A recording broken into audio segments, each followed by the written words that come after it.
When you're a kid, you never really think about the journey of life. You just live it. You take whatever is given to you and give what is needed. If you see someone in need, you just help. My name is Blair. And I'm Megan. And our little sister, Emily Barger, was like that. Her love for giving encouraged our community to come together. And her tough journey inspired others to think about those in need. Oh, well, Emily was a really fun kid, and she just loved to do things for other people. She loved presents. She loved to get presents, and she loved to give presents.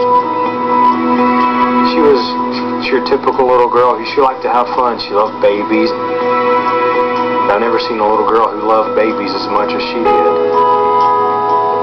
Really, I knew Emily before she was born because her sister Blair was in my kindergarten class when Misty was expecting Emily. So I had first Blair and then Megan, and then Emily was the last one. So when Emily got sick, I was lucky enough to continue on as her homebound instructor. Emily was diagnosed with a rare form of childhood cancer called rhabdomyosarcoma. It only affects 250 kids a year in the United States. Emily was in and out of the hospital quite a lot. There were lots of times when I knew she didn't feel well, and she would try to do her lessons anyway. We had tried chemo and radiation, and the tumor just kept getting bigger and bigger. And so we decided, the last resort was to have surgery to remove the tumor. Their body was just too weak to fight off everything. She had chemo, she had radiation, and her body was just really too weak. And so a week later, she passed away.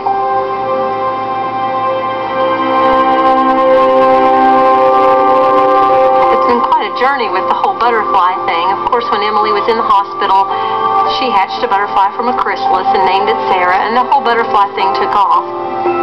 Emily passed away the week of Bible school at our church, and so the stage was decorated with Bible school stuff. So Barbara went and bought a bunch of butterflies, and she put them all over the stage for Emily's funeral. On the way to her graveside service, I just couldn't get those butterflies out of my mind, and it just hit, bam, we needed to make boxes for Emily. We just needed to do it. Emily loved to pack shoe boxes. Each year, that was one thing we always did with the girls, was go and buy the stuff for our shoe boxes and pack them and wrap them and stuff. And that was one thing that she loved to do each year. So the idea was born that we would get wrapping paper with butterflies on it and put letters in the boxes and Emily's picture and add a butterfly to every box. And I didn't realize I was going to have to go from 75 butterflies to over 600 butterflies, but that's a good problem to have. Well, it hasn't surprised me at all that people have gotten behind the Operation Christmas Child shoe boxes for Emily. Every year our church takes in so many shoe boxes for Operation Christmas Child. We're really behind the project. The people in our church have really wanted to support the Bargers every way that they can. It's a wonderful feeling just to see the community and all of our friends and family come together. People we don't even know that are doing this to reach so many children to get the message about Jesus. And it's very heartwarming. It's amazing to see how one little girl who just was being a little girl has affected children all over the world just by,